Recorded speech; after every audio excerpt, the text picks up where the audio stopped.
Another day for the history books today from Donald J. Trump. An astonishing display from him in the White House today. Donald Trump meeting with the president of South Africa and attempting to ambush and humiliate that leader inside the Oval Office.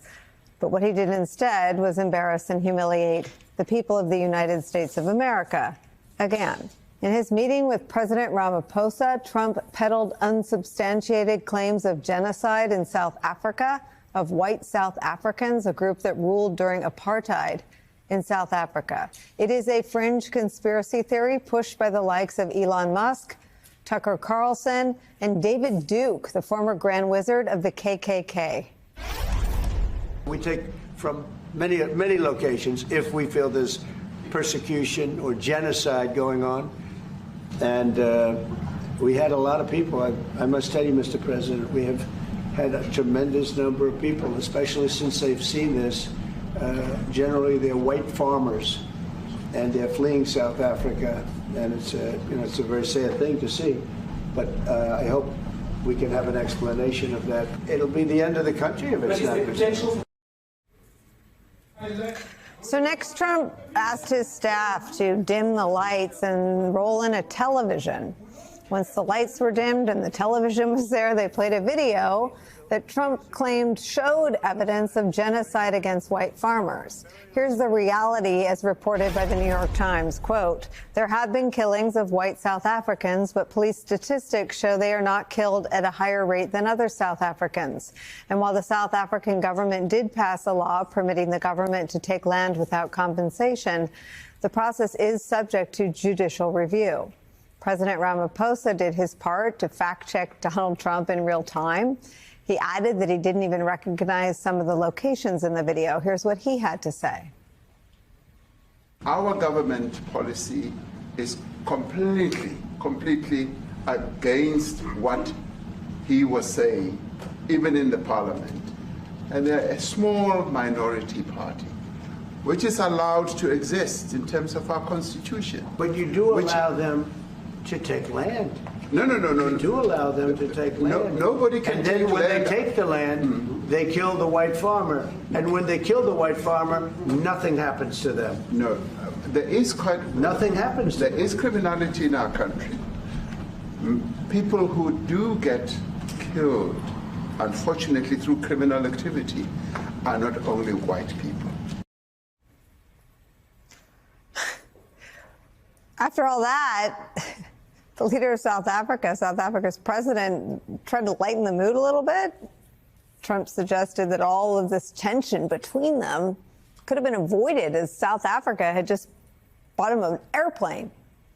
I'm sorry, I don't have a plane to give you. I wish you did. I take it. I would take it. If your country offered the United States Air Force a plane, I would take it. Okay. Well, there you have it. Conspiracy theory peddling leader of the United States of America sitting inside a gilded Oval Office, again, tarnishing America's image around the world, is where we start today with some of our favorite reporters and friends. New York Times diplomatic correspondent Michael Crowley joins us. Also joining us, Princeton University professor, MSNBC contributor Eddie Glaude's here. With me at the table, former Undersecretary of State during the Obama administration and author of Mandela's Way, Lessons on Life, Love, and Courage. Rick Stengel's here. We need some life, love, and courage to get through this today. You watched the whole thing. Give me your analysis. I mean, it was an astonishing display. It's kind of a circus that he has now with these sprays. Instead of actually going in and talking to the world leader, he kind of puts them on display. For whom?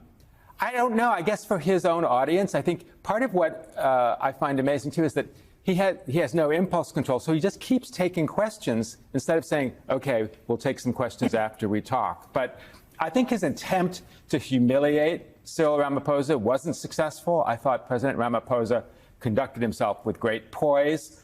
He was good-humored about it. He didn't insist on rebutting those charges, even though, for the most part, Trump's lies and exaggerations were extreme. There are about 100,000 Afrikaner farmers in South Africa. By the way, they are in no way responsible for apartheid, which their predecessors created. But they do own a majority of the farmland. And I would argue that so much of this crime is not black on white crime, but poverty on wealth crime.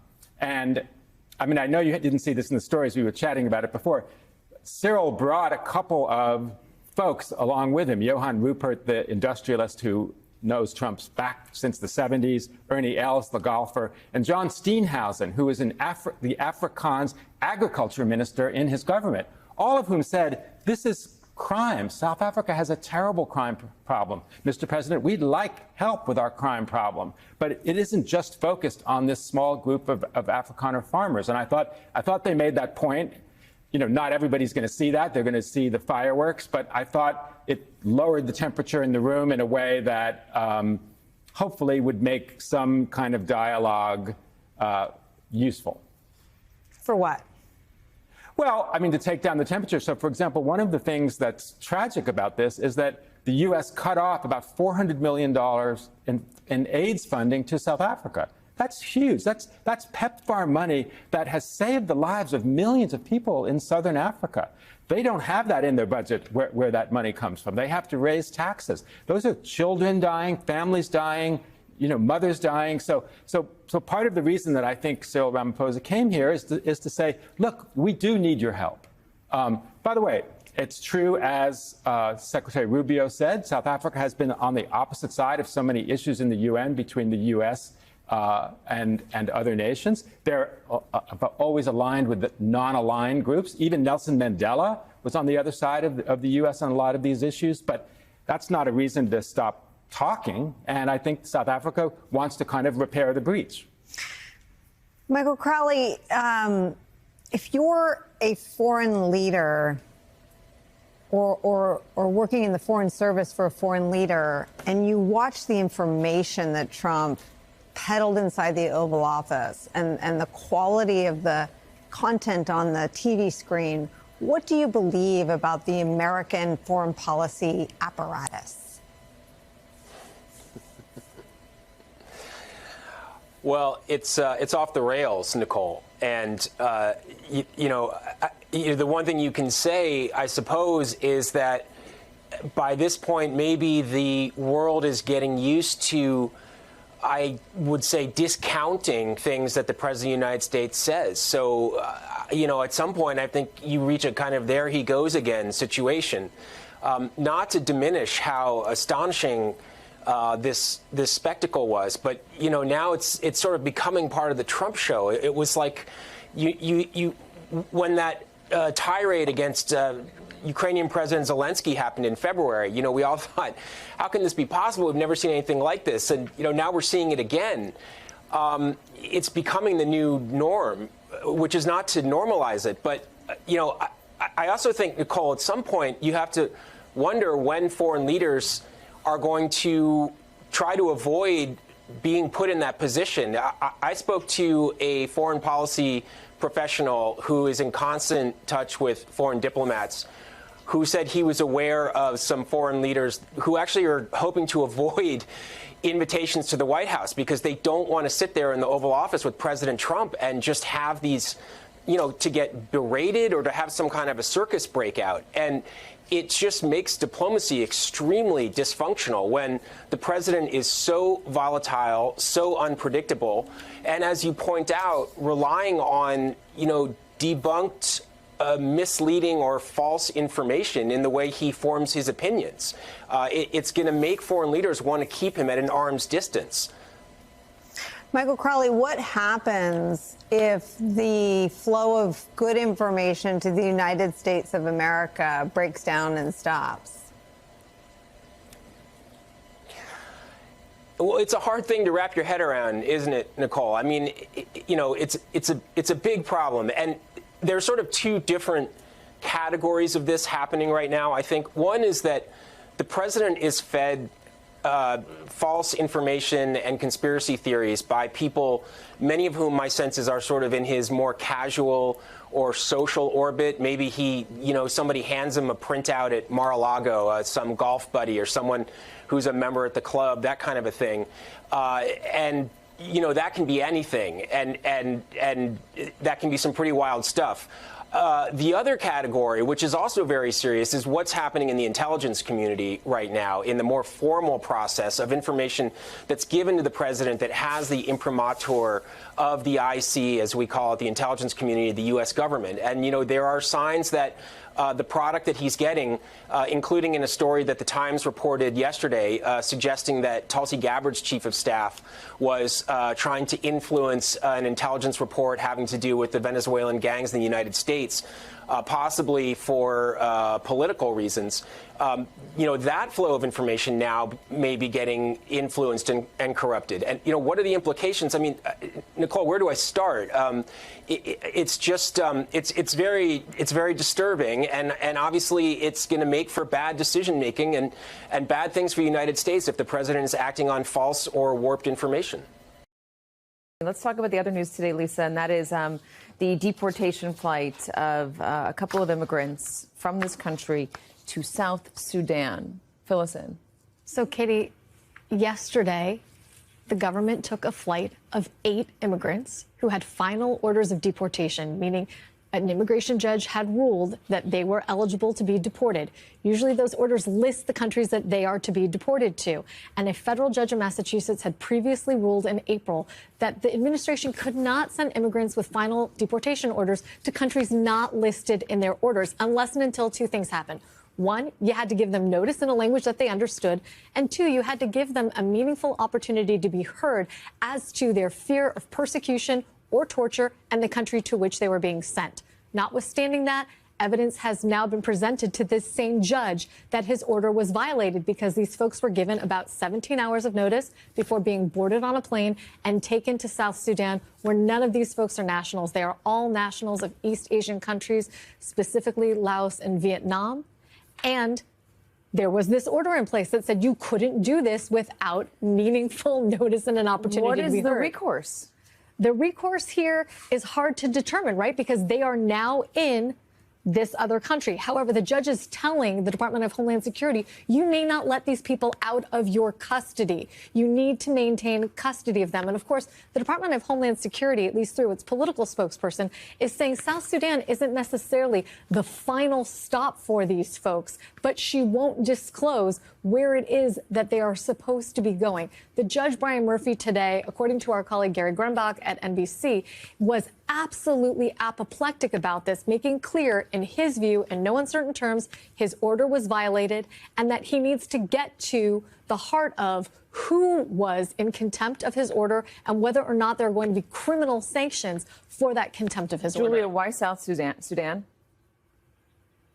Sudan, well, according to the DHS press secretary today, she said that these are uniquely barbaric individuals and that no other country on earth would take them. And when I asked the ICE director, acting ICE director Todd Lyons, if they had determined that South Sudan was indeed a safe country, because that is usually, that's what they were saying, that in order to not deport someone to their country of origin, you have to find a safe third country. They said, we'll leave that up to the State Department. Of course, South Sudan is a war-torn country. The State Department has a level 4 travel advisory where they do not travel advisory to South Sudan because it is a war-torn country. And this judge today said that most people who got a notice that they were going to South Sudan would likely have to Google it, to look it up, to understand where it was they were being sent, because they wouldn't have the knowledge to know that it is such a violent country to be sent to. I also pressed them today, would they be sent to prison-like conditions? Is there some kind of agreement with South Sudan,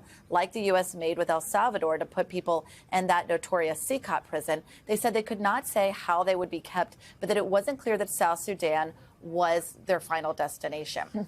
I will say another thing that we learned today at this press conference is that they said that these people were still in the custody of DHS. That actually is a problem for their arguments in these other cases about what they're doing with people in El Salvador, because in that case, they argued they couldn't turn those planes around, remember, on March 15th, because they were out of U.S. airspace. Now, in this court case, Katie, they're making the argument that they're still in DHS custody, and so therefore they have not violated a court order by deporting them, because since they're still in DHS custody, they could be brought back. So what does it stand for? Is it whose custody they're in, or is it the actual geography of where these people land?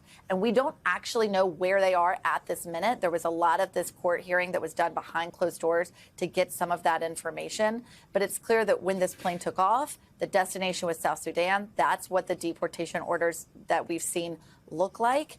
And at this point, it's unclear what the fate of these people will be. But this judge says they're in violation of the order. And the Justice Department has asked the judge to be more clear about what reasonable time means. The Supreme Court has talked about providing reasonable time. Other judges have said they need reasonable time. It's been defined as 24 hours or 20 days. And I think the Justice Department is arguing just define what you mean by reasonable time. So you say nothing's been ruled illegal. Let me read you some court rulings and let you respond as a representative of the administration. A judge says that this administration under current law does not, quote, possess the lawful authority to detain Venezuelan aliens, transfer them from within the United States, or remove them from the country. We'll put that up on the screen, but that's on the Alien Enemies Act. Another judge said the White House failed to prove the existence of the invasion or conflict required to justify invoking that act. Justice Sotomayor, and I'll let you respond, in a ruling that, as you may know, 7-2, included every Trump appointee on the Supreme Court, said U.S. citizens under what you are advocating could be, quote, taken off the streets, forced onto planes. History is, she said, no stranger to such lawless regimes, but this nation's system of laws is designed to prevent, not enable their rise. She said that in a dissent on a case where ultimately later, as you know, you've been blocked from using those wartime powers. So you have to acknowledge those rulings, right? You're not disagreeing that the Supreme Court paused some of those powers. No, but you're talking about two different things. We're talking about the border, securing the border. You're talking about interior enforcement. Two different things. So there has been some court cases on interior enforcement methods or operations. It has You're talking about where you pick people up. Yep. Border security is something separate. Right. So, I understand the distinction you're making, so I'll let you respond. I'll let you respond on the interior. In the interior, these folks who are, to keep it simple, already here, you've been overruled. I assume you know that, and you're going to follow those Supreme Court rulings, yes? Well, absolutely. Look, the Alien Enemies Act, here's my position. I'm not a lawyer. I'm a cop, been an immigration officer since 1984. The President of the United States invoked his authorities under Alien Enemies Act to remove who we consider enemies of this country. Trinidad, Agua, and MS-13 are designated terrorists. And we would use the act enacted by Congress, follow the rules within that act, and play by the rules. People need to understand the Alien Enemies Act has a lesser due process system than the Title A immigration court. It does, if you're at war with that country. We think we did the right thing, and we think we did the right thing. We'll continue to litigate it. I mean, President Trump made a commitment. Do you think we're at war? We're going to move the worst of the worst. Do you think we're at war with El Salvador? Arresting criminals. You don't have to be at war with the Alien Enemies Act. They also can be a predatory incursion. That's what we believe happened, a predatory incursion. We know that Trinidad Agua has infiltrated law enforcement in Venezuela, the military, and the government. We believe Maduro's regime was involved with sending thousands upon thousands here to unsettle this country. But I guess the point There's is, now that intelligence reports that back that up. Yeah, and I'm trying to go back and forth with you because I'm going to give you plenty of time, Mr. Homan. But when you look at Venezuela or these other countries, the law says you have to have a declared war. And so, yes, I understand you're not a lawyer, but we don't. That's not what the law says. Go ahead. That's not what it says. A declared war or a predatory incursion. We said there's a predatory incursion occurred. Venezuelan government, Maduro regime was involved, was sending thousands of Venezuelans to this country to unsettle it. To Americans dying from fentanyl, they're pushing through the streets, through the criminal acts they've done. I just left New York City. We indicted 27 members of the TDA under a RICO statute for sex trafficking, gun trafficking, drug trafficking. Sure, and those are individual criminal cases. We got a strong case of and Mr. Homan, I'll tell you, so you have the benefit of knowing this is a Texas-appointed judge. I have the quote on the screen. This term invaded concerns warfare. So not people crossing what you're calling predatory. But anyway, my key point to you is now the Supreme Court limited that. You're going to follow that unless and until the courts change it. Is that correct? Of course we won't follow the Supreme Court. But I'll tell you what we're not going to do. We're not going to stop arresting MS-13 members and TDA members. We have to hold them in detention. That's what we'll do. But they're not going to walk the streets of this nation, not under the Trump administration. Understood. I wanted to get clarity on another issue when you appeared with Democratic Mayor Adams in New York. As you know, there was a lot of controversy over the way the DOJ handled that case. Lawyers there in government service resigned over it. You went on Fox News and you said you guys had an agreement. The headlines out of that were you had mass resignations. The prosecutors say the justice asked them to admit wrongdoing.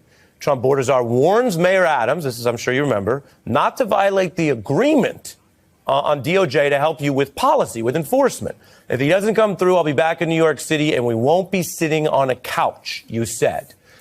Were you referring to the threat that if he doesn't play ball or cooperate, that DOJ could revive his case, investigate, or charge him? Absolutely not. Absolutely not. It was two cops talking, two career cops having a good time. He's been a great partner. And let's make something clear. I started talking to Mayor Adams in November, long before this whole criminal thing came up. Our agreement to get back in Rikers Island was because I sat down with a cop, mayor, but a career cop, who agreed with me that he doesn't want to be an immigration officer. I don't want to be an immigration officer, but let us send to Rikers Island so we can arrest an illegal alien criminal public safety threat. So where would you be, though, if not on the couch? And recommit an offense. What did you mean? Because you see, the case had just been dropped. A lot of pattern here. What did you mean? Get us back. He made a commitment to get back in Rikers Island. So, you know, we talk cop to cop all the time. Well, you better keep your promise and play the rest of the tape. He came back at me and saying, you know, and I'm going to hold you accountable if we don't do things right. But you're disclaiming. Okay, but you're disclaiming the idea that it would relate. Nothing to do. He had nothing to do with that criminal investigation. Nothing. And finally, Nothing. I wanted to give you. We were talking months before that issue even came up. Okay. I want to give you a chance on one other item since I've had you and we've given you time. Tonight, you said you'll be following the Supreme Court orders. As you know, some Trump officials, including yourself, have sometimes suggested otherwise. This is what you said briefly on Fox News about judges. We're not stopping. I don't care what the judges think. I don't care what the left thinks. We're coming. Tonight, I wanted to address that with you. You also said tonight, opposing that you will follow what judges in the Supreme Court rules. So is that your final answer on that? No, what I said, that clip you just played, is the same thing I told you about 7 minutes ago. We're going to keep arresting TDAs. They're not going to stop us. We're going to keep arresting MS-13 members. Sure. If we can't remove them through the AEA, we're going to keep them in detention. They're not going to walk the streets. Consistent with what the judges rule. Keep doing what we're doing. We're going to keep arresting them and taking them off the street. That's what I meant. I never said we're going to violate a court order. I said we're going to continue doing what we're doing and taking these people off the street. That is what I meant when I said that. That's what you meant. Consistent with court rulings. President Trump has said he'll obey the rulings of the Supreme Court, and that's what we're doing. Yeah. But when I said, I don't care what they think, we're going to keep doing it, we're going to keep arresting TDA and MS-13. Maybe we can't remove them as quickly as we want to under AEA right now, but they're not going to be walking the streets. If we have to wait for Title VIII proceedings, we'll do that. But they're not going to walk the streets of America under President Trump.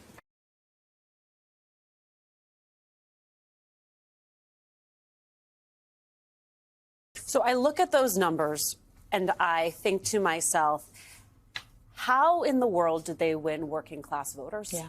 And what are they going to tell working class voters about their big, beautiful bill come midterms? Yeah.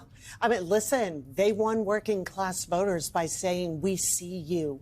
We're going to work with you because we know cost of living is out of reach. A recent study said a majority of families, 60%, can't afford the basics, housing, groceries, childcare.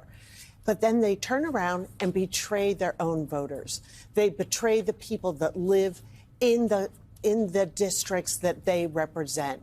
And what we have is a bill that is almost like it's constructed by cartoon villains, because it is taking away health care for nearly 14 million Americans. It is the biggest cut to food programs we've ever seen, could impact 42 million people.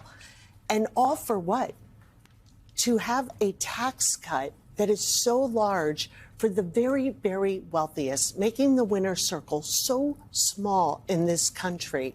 And the added kicker, which you just mentioned, and then they put trillions on the credit card for future generations to pay. At a time when Moody's is already bringing down our credit score. That's right. Yeah, our credit ain't what it used to be. Right? It isn't what it used to be. This crew in charge. And to your point, Representative Clark, you've got the Congressional Budget Office analysis of this agenda bill, this big, beautiful bill, tells us $267 billion will be spent less in the federal spending for SNAP, $698 billion less in federal subsidies for Medicaid changes, to your point, and to your other point, $2.3 trillion increase in the deficit over 10 years. CBO also notes that the increase in the deficit would trigger $500 billion in automatic cuts to Medicare starting next year. Exactly. So it's the way, folks, the way our system works, the way this whole thing is designed is that when Congress acts, and it acts in a way, as you know, Simone, having served in the White House, when it acts in a way that puts pressure on the system will self-correct. There are automatic cuts that kick in because those have been in place for a long time. Talk about what that aspect of this, which is not focused on a lot, that will also have a major impact. You know, this is part of the problem when you have a bill that is created in a solely partisan manner and is being adopted and changed. We don't even know, as we are talking right now, exactly what we could be voting on tonight because they still don't have their bill in front of the Rules Committee. So we've been meeting since 1 a.m., but we're still operating, waiting for our Republican colleagues to settle their own inner fight and come to us with what their plans are for the American people. But what we do know is the president was at the Capitol yesterday, 24 hours ago, and said, we will not touch Medicare. $500 billion later, we are also about to devastate Medicare. So there is nothing that is off limits. Nothing off limits in order to have these tax cuts. And it is when you add into it the Moody's rating, because it is families at home that are going to have to bear these interest rates, and then the tariffs that are put on top of that. Back to school shopping for young children, where the cost of cribs and shoes and clothes and car seats. And the things you carry babies in. A stroller for the president. They are those things on wheels. Just going to go through the roof, and we already know people are not making it. Why are they doing this? There are very few little things I agree with some of my Republican friends on. I think that the Republican legislators, they're smart folks. This bill feels like a political suicide. Just the agenda, we'll put it up on the screen. It cuts taxes, but it includes tax hikes on universities, on non-citizens, and even some families with children, even though the people who are non-citizens, they also pay taxes, but they don't take, but you know what, never mind. Too deep in the weeds for some folks.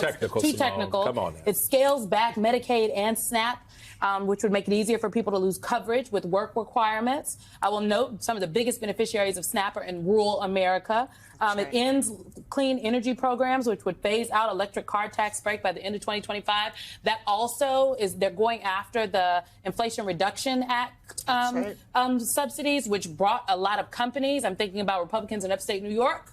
I thought Micron was coming there to build a plant. What's going on with the IRA money? It cuts back education programs. It limits a Biden-era student loan repayment plan that ties payment to income and household size, yet they want people to repay their student loans. It increases national security and immigration enforcement spending, $175 billion for the border and border control agents. I don't see anything in here about addressing the root causes of migration. Why are they doing this? Yeah, I mean, this is the plan, and they will do anything in order to reward their donor class with tax cuts. And their sole allegiance has become to Donald Trump at the expense of the people they serve. And you mentioned a point that so many of these cuts have this outsized impact on women and women who live in rural areas of this country. And these tend to be areas that are represented by Republicans. Why would you devise a tax bill, a budget plan that goes after the very people that you represent, that will likely close rural nursing homes, rural hospitals that are often the biggest employers in a community, as well as access to medical care.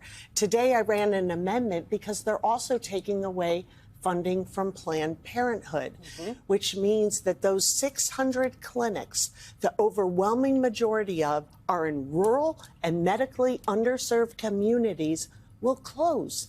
That's 2 million patients who are not only getting contraception, but getting cancer screenings, having mammograms, fertility treatments. And for many of them, there is no other place to go. And they know full well that Medicaid does not fund abortion. We all know the Hyde Amendment has been the rule of law for decades, but they're doing it based on ideology. And what it does to women and their access to health care in their country seems to be a forgotten point. We are in the midst of one of, I think, the worst intelligence scandals since the Iraq War, and it's less than 6 months into Trump's second term. This administration's lawless resurrection of the 200-year-old wartime law to rendition people out of this country was always, I think, on its face ridiculous. We know that we're not experiencing World War I or World War II, the other times it was used, War of 1812.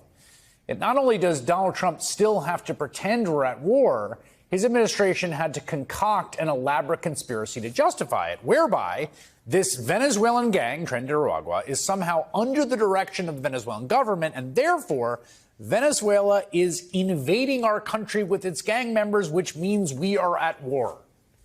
Obviously, all that is, ludicrous. We all know that, right? Well, it turns out the people inside the intelligence community knew it too.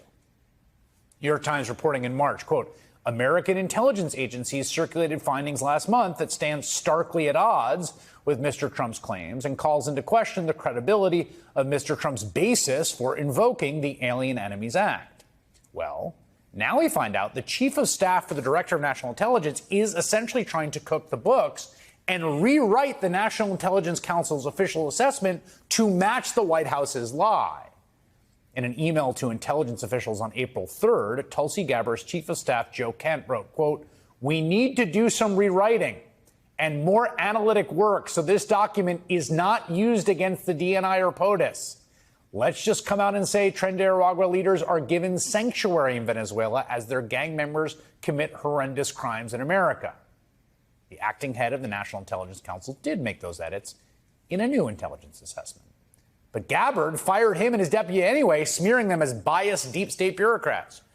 Charlie Savage is one of the New York Times reporters behind this story, and he joins me now. So, Charlie, just walk me through what the sort of intelligence community itself found when it was doing the work and what the reaction was from the chief of staff for the DNI. So this is a convoluted story that you did a good job of setting it up. There were two intelligence assessments. First, in February, when the Trump White House is getting ready to issue this Alien Enemies Act proclamation to summarily remove Venezuelans without due process, sent them to that notorious Salvadoran prison. They asked for an assessment of the relationship between Venezuela's government and this gang, because that old law you described requires a connection to the actions of a foreign state to be in this sort of wartime situation where its extra powers would be activatable. The intelligence community looked at their collections, the NSA, the CIA, FBI, everybody else. There is a broad consensus that the gang is not under the direction and control of the Maduro regime in Venezuela. They're hostile to each other. The government treats them as a threat. Their security forces get in gunfights with them. The gang itself is too disorganized to obey instructions, even if there were any. There's a little bit of a partial, not complete dissent by the FBI based on a few prisoners here in the United States. But the rest of the intelligence community thinks they're lying. They're making stuff up to try to get out of their own legal troubles. There's no intercepted communications, no intercepted financial data that you would see if there was this kind of coordination. So the intelligence community says this. The White House says, we're going to say the opposite in this proclamation anyway. Trump will come out in mid-March and he says, I find as president that it's true that the Venezuelan gang is being controlled by this government.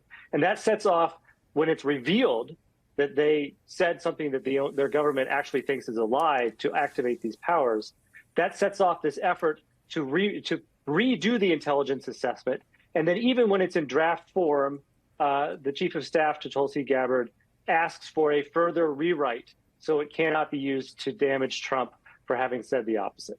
Now, I think people of a certain age who particularly came up as reporters in the midst of the Iraq war learned intimately in that it's extremely dangerous to have political appointees sort of pushing down and altering intelligence, because what you want intelligence to do is to tell you what really the best assessment is, not what pleases the boss, not what's politically convenient. Obviously, in the case of Iraq, that was a whole other story.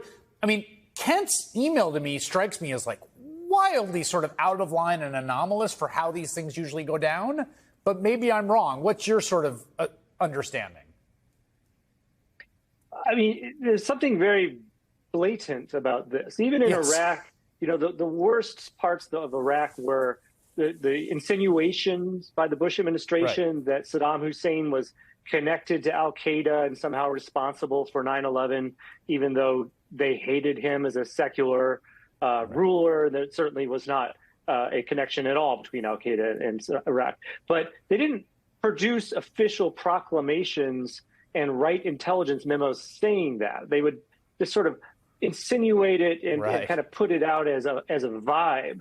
And this is an effort to create official documents that are just saying things for which there is no evidence, or what the available evidence actually actively contradicts. And so in that sense, it's not just comparable to Iraq, but it's actually its own thing. It's something more blatant. The individual, the chief of staff here, I think hasn't gotten quite enough attention is Joe Kent. Now, he is a failed Republican congressional candidate twice. He ran in a district that was quite Republican and was beat twice by congressional Democrat Mary Gluesenkamp-Perez. She now represents the most Trump voting district in the country. And the reason for that is Mr. Kent's past statements, affiliations and associations with certain extremists proved to be a burden on the campaign trail. He's now the guy, basically, I mean, chief of staff for DNI is a big deal. Like, he's kind of operationally running the American intelligence apparatus. Well, he's only doing that right now, too. He is also the pending nominee to be the director of the National Counterterrorism Center, which is a very, very important job in the 21st century in the intelligence community.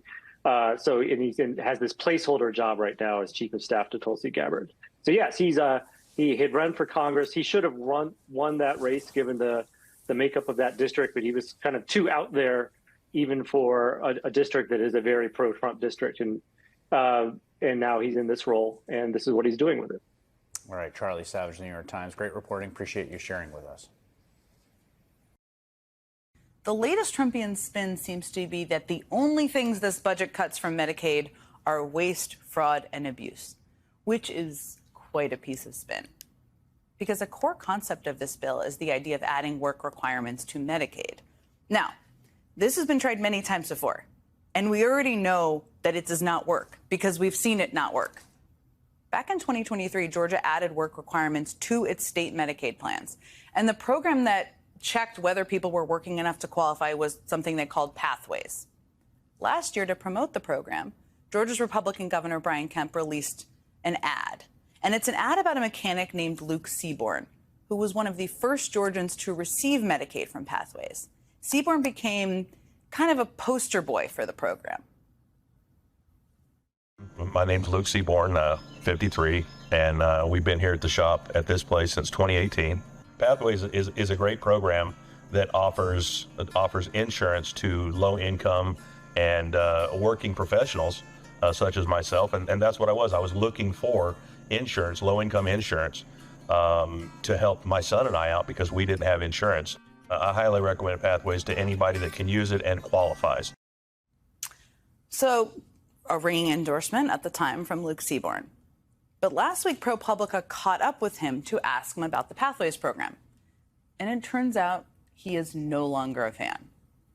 They wrote this headline to describe the conversation. I'm going to tell you more about it. He became the face of Georgia's Medicaid work requirement. Now he's fed up with it. I mean, the first issue Mr. Seaborn ran into came just a few months after he taped that very ad that you just saw. Seaborn said he had logged his work hours into the online system once a month as was required. But his benefits were canceled after he failed to complete a new form that he said the state had added without adequate warning. And one of the issues here with Medicaid work requirements is all the bureaucracy. Now, lucky for Mr. Seaborn, he had someone he could contact since he'd become the poster boy. He reached out to the insurance executive who had asked him to be in Governor Kemp's video just months before. And she told him that she happened to be having lunch with one of Kemp's aides that very day. And wouldn't you know it, within 24 hours of that, Mr. Seaborn's benefits were restored. Governor Kemp's press secretary then claimed, wait for it, that the governor's office had no involvement in helping his case. But that timing is obviously quite a coincidence, hard to believe. Now, after that incident, Mr. Seaborn decided to be more vigilant about his benefits. He even signed up for text and email notifications so he wouldn't be caught off guard. But still, things went wrong. He stopped receiving texts from the Pathways program in February, and then when he logged into the digital platform in early March to make sure everything was in order, a notice informed him that his benefits would be terminated on April 1st. That was in early March, so he had only a couple of weeks. My head exploded, he said. I didn't get a text or an email. I did what I was supposed to, but that wasn't good enough. Now, without coverage, Mr. Seaborn had to pay out of pocket for his and his son's prescription medications. He tried calling his insurance provider. No one called him back. But wouldn't you know it, the day that ProPublica reached out to the state government for comment about Mr. Seaborn's case, he got a call from the government himself. They told him they would make sure he got his coverage back. And sure enough, he did. But here's the thing. Even with a direct connection to the governor's office, even with a national news outlet literally pressing the state government about his case, Mr. Seaborn says he is fed up with the system. And he's not alone. Nearly 2 years in, of the 250,000 Georgians who are eligible to receive coverage through the program, only 12,000 have it. Only 12,000. Meanwhile, the state has paid upwards of $86 million, primarily to consultants, to build this dysfunctional screening program. ProPublica talked to a lot of other Georgia residents who tried to get health care through the state's program. And one after another complained about getting stuck in kind of a Kafkaesque bureaucratic nightmare. One woman telling ProPublica, quote, "You go from one robot voice to another. No one called her back." Now, after nearly a month of trying, she gave up, telling ProPublica that she got the feeling that they really didn't want to help me. So that's how well adding work requirements to Medicaid went in Georgia. But just in case you think this is an isolated Georgia program, it's not the only state that added work requirements. Arkansas did it back in 2018, and how did that go? Adrian McGonigal's life is coming undone. He, like many Medicaid recipients, got confused about how to report his hours. I thought that everything was good about this. I thought it was just a one-time deal that you reported and then that was it. He was wrong. He was supposed to log those hours online every month. He became one of the 12,000 people that the state has booted from the Medicaid rolls in the last 3 months. How do I get my insurance back on? He discovered this only when he went to fill prescriptions at this drugstore, and the pharmacist told him, sorry, your coverage has been canceled. And that it was going to be like $340 for one of the medications and like $80 for the other one. So he left empty-handed. This was a big deal because McGonigal has severe COPD, a chronic lung disease that makes it difficult to breathe. Without his meds, he landed in the hospital multiple times and missed a lot of work. His supervisor tried to accommodate him, but he wasn't healthy enough to perform his job, so he lost it. So at the end of the day, 18,000 people lost their health care coverage because of Arkansas work requirements. 18,000. The system undermined Medicaid's ability to provide health coverage to Arkansas's poorest residents so much that the work requirements were ultimately stopped by a federal judge. And now, after seeing Georgia and Arkansas and how it's failing there, Republicans want this to make this system nationwide. They want to mandate it in every state in this country.